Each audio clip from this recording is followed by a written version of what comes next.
If I'm working in a department where I know that people care about me, I know that they will share their skills, I can observe other people teaching, people will observe me teaching and give me feedback, and they'll not only give me feedback, but they'll give me some success criteria so that I know what to do next, and then they'll be with me when I try it again.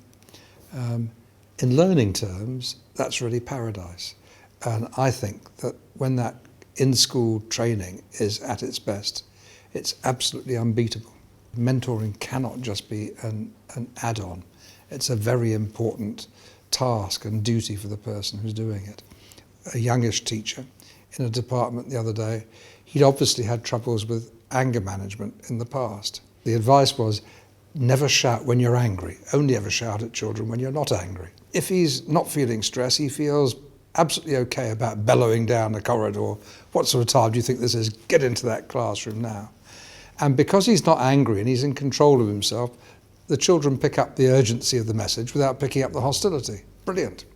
But he also knows that if he's angry, keep your mouth shut and back off until you recover yourself. But that had obviously come from someone who he trusted and who'd been able to hit the spot for him at a particular moment.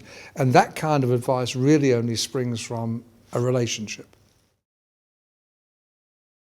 Behavioural.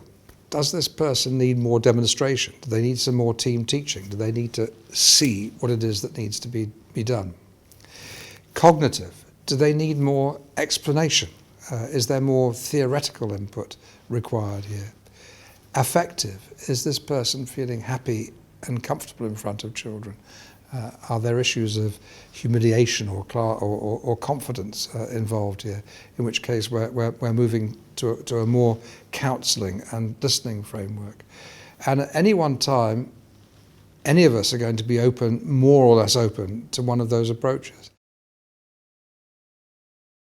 We need to have absolute conviction that our job, we have a duty to look after that NQT. And what are the steps we have to follow? First of all, we have to set the context.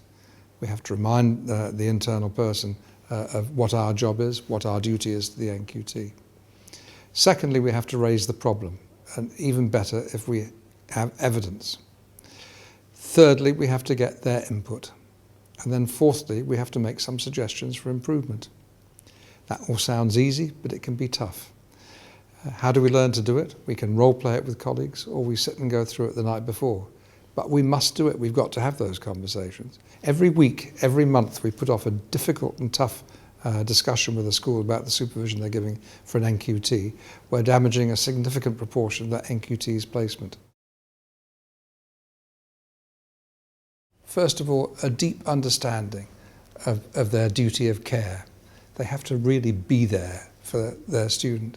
Secondly, I think a tutor needs to be the most professional person in the world.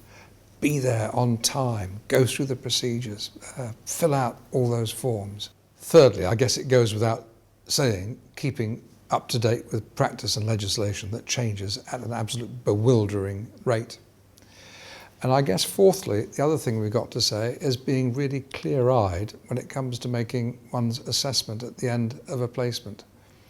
Because we're sending someone out into a stressful job on which the fate of a large number of children depends. And if someone's not going to be successful in that job, we also need to be able to say it. So despite the relationship that we've built up, we also need to be able to make a really clear judgment towards the end of the placement on whether or not in our heart of hearts we can say we're reliably sending an effective teacher out there into the system.